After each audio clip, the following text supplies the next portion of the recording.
Welcome back. Well, News Corp and REA Group have agreed to take over US online real estate business Move with an offer of around $950 million US. Well, for more, let's return to our co-host Mediaweek's James Manning in the studio with us. James, talk us through this move, mind the pun, by News Corp.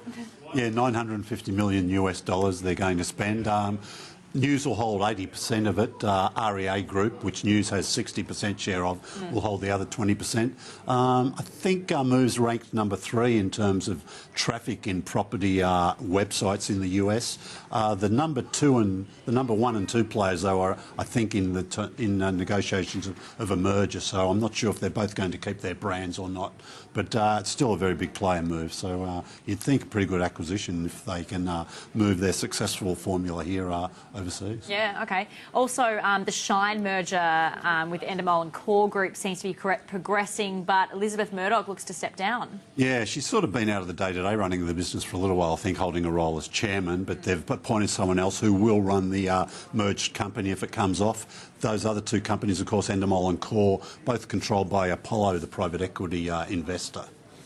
Now, Fairfax, a lot of news out in the media this week. Fairfax launching traveller.com.au. What's behind this move? I think we might have mentioned this reference a couple of weeks ago. They had the official launch this week. Do you get the feeling Fairfax is starting to spend a little bit more money? They're investing in this and that. They're holding some launch functions, which they haven't done a lot of in the past. But, yeah, Traveller, very successful print property, and now it's sort of moving online where they can archive all their content. And we talked about, I think, about a partnership with TripAdvisor, giving them really deep some deep content there to run. Yeah, 2 online sites being bought by News Corp and Fairfax this week. OK, Malcolm Turnbull as well, been talking about the ABC budget cuts. Now, he seems a bit annoyed the ABC is painting this sort of grim picture.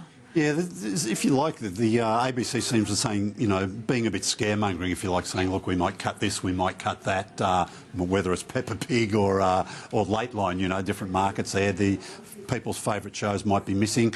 He's suggesting, look, they should be looking at more things like paring back their administration, backroom cuts, if you like, things that mightn't affect the content too much. And really, there was a story earlier in the week saying nobody's prepared to be taking the blame about what's going to happen with the ABC getting less money. Now, after several recent launches, speaking of launches, Bauer Media is expected to confirm that Women's Fitness is closing. What's behind this move? Yeah, look, they have to pay a licence for the magazine. It's been one of their success stories.